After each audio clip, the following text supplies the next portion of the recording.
J'ai un médecin, il est fou. Il faut tout de même que je le dise. J'ai un médecin, il est fou. Et un jour, il me téléphone, en pleine nuit.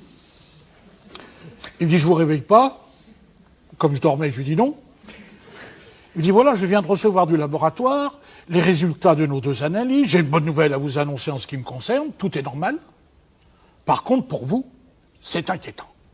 Alors je lui dis, quoi? Qu'est-ce que j'ai? Il me dit, vous avez un chromosome en plus. Je lui dis, c'est-à-dire? Il me dit, c'est-à-dire que vous avez une case en moins. Je lui dis, ça signifie? Il me dit, ça signifie que vous avez le virus du tueur. Vous êtes un tueur né. Je dis, enfin, moi, un tueur? Il dit, je vous rassure tout de suite, c'est pas dangereux pour vous.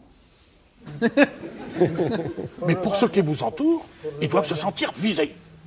Je lui dis, mais je n'ai jamais tué personne. Il me dit, ne vous inquiétez pas, ça va venir. Il me dit, vous avez une arme? Ben, je dis, oui, j'ai un fusil à air comprimé. Il me dit, alors pas plus de 2 airs comprimés par jour. Et il raccroche. Alors toute la nuit, j'ai entendu mon chromosome en plus qui tournait en rond dans ma case en moins. Et le matin, je me réveille avec une envie irrésistible de tuer quelqu'un. Il fallait que je tue quelqu'un. Mais qui tuer? Je me disais, qui tuer? Enfin, qui tuer? Qui tuer? Enfin, qui tuer? Oui, Pas dans le sens qui es-tu, toi qui cherches qui tuer?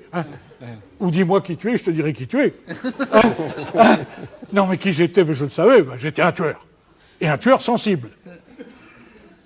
Enfin, sensible...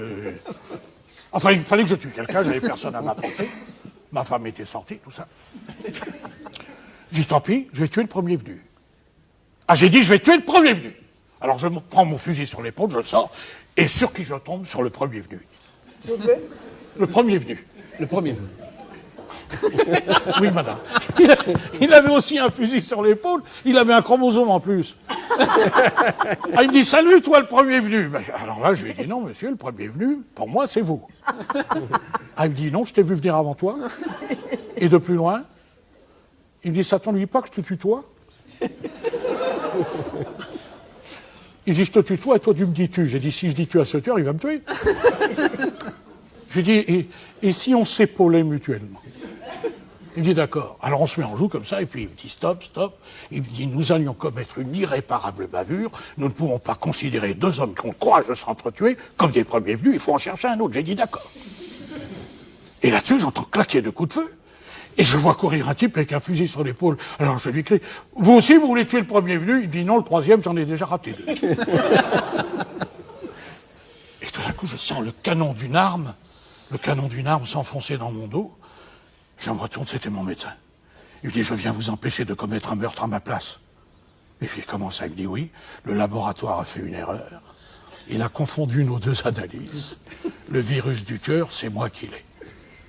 Je lui dis, docteur, vous n'avez tout de même pas tué de sang-froid un de vos patients? Il me dit, si, la patience a des limites. J'en ai assez de vous dire, ne vous laissez pas abattre. Je dis, docteur, vous avez déjà tué quelqu'un, vous?